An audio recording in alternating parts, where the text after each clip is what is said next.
সন্তানকে যে কোনো দুর্ঘটনা ও বিপদ থেকে বাঁচতে পিতামাতারা তিনটি আমল করবেন।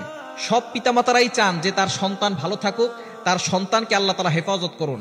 কিছু আমল রয়েছে যে আমলের মাধ্যমে আল্লাহ পাক রব্বুল আলামিন আপনাকে বিপদ থেকে হেফাজত করতে পারেন। মনে রাখবেন, দোয়া হচ্ছে এমন জিনিস যে দোয়ার মাধ্যমে আল্লাহ তাআলা আপনাকে বিপদ থেকে বাঁচাতে পারেন। ফর এক্সাম্পল, আপনার তাকদীরে লেখা ছিল বড় একটা বিপদ হবে, কিন্তু আপনি দোয়া পড়েছেন অথবা আপনি আল্লাহর কাছে কোনো ইবাদত করেছেন, এই ইবাদতের মাধ্যমে আল্লাহ পাক রব্বুল আলামিন আপনাকে এই বড় বিপদ থেকে হেফাজত করতে পারেন। এজন্য সন্তান বাহিরে গেলে দুর্ঘটনা অ্যাক্সিডেন্ট থেকে বাঁচানোর জন্য তাকে তিনটি আমল করে যদি বের করতে পারেন, দেখবেন আপনার সন্তানকে আল্লাহ পাক রব্বুল আলামিন নিজে হেফাজত করবেন।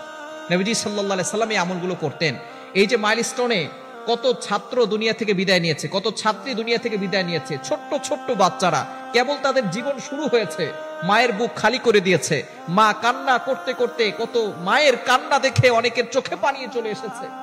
ছোট ছোট বাচ্চারা যাদের জীবন কেবলমাত্র শুরু হয়েছে, এই ছোট ছোট বাচ্চারা দুনিয়া থেকে বিদায় হয়ে গিয়েছে।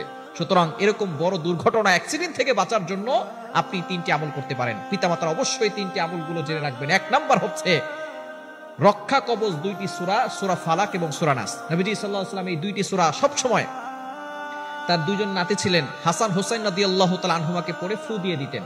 হাসান হোসাইন রাদিয়াল্লাহু তাআলা আনহুমাকে ফু দিয়ে দিতেন এবং দোয়া করতেন, হেফাজতের দোয়া, আল্লাহ তুমি আমার নাতিদেরকে হেফাজত করো। এই দোয়ার বদৌলতে আল্লাহ তাআলা তার নাতিদেরকে হেফাজত করতেন। সুতরাং আমরা যখনই আমাদের সন্তান বাহিরে যাবে তখন আউযুবিল্লাহ বিসমিল্লাহ সহকারে সূরা ফালাক সূরা নাস তিনবার পড়ব। সূরা ফালাক তিনবার, সূরা নাস তিনবার পড়ে সন্তানের মাথায় ফু দিয়ে দিন। এই দুইটা সূরা আপনার সন্তানকে রক্ষা কবচ হিসেবে আল্লাহ তাআলা হেফাজত করবেন। দ্বিতীয় নাম্বার আমল হচ্ছে আয়াতুল কুরসি। পবিত্র কোরআনুল কারীমের ভিতরে সর্বশ্রেষ্ঠ আয়াত হচ্ছে আয়াতুল কুরসি।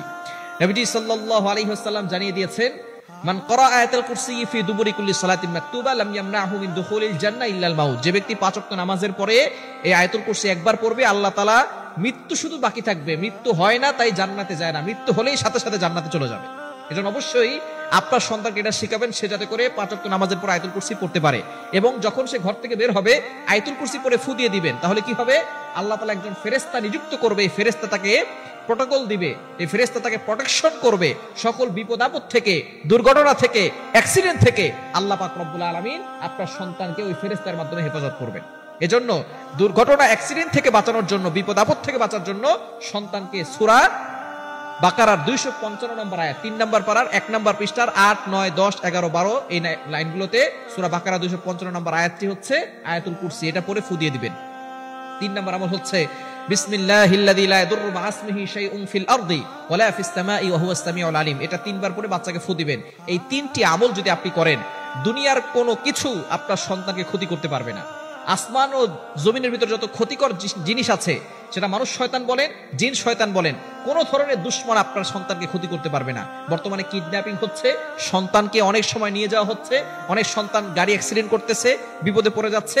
এই সকল ধরনের বিপদ থেকে আপনার সন্তান হেফাজত থাকবে সূরা ফালাক, সূরা নাস, আয়াতুল কুরসি এবং দোয়া বিসমিল্লাহিল্লাযী লা ইয়াদুররু মা ইসমিহি শাইউন ফিল আরদি ওয়ালা ফিস সামাই ওয়া হুয়াস সামিউল আলিম। এই 3টা আমল আপনার সন্তানকে সকল দুর্ঘটনা, অ্যাক্সিডেন্ট, বিপদ আপদ থেকে হেফাজত করবে। প্রতিটি মা বাবার এই 3টি আমল শিখে রাখা দরকার এবং এই আমলগুলো করলে সন্তানকে আল্লাহ হেফাজত করবে।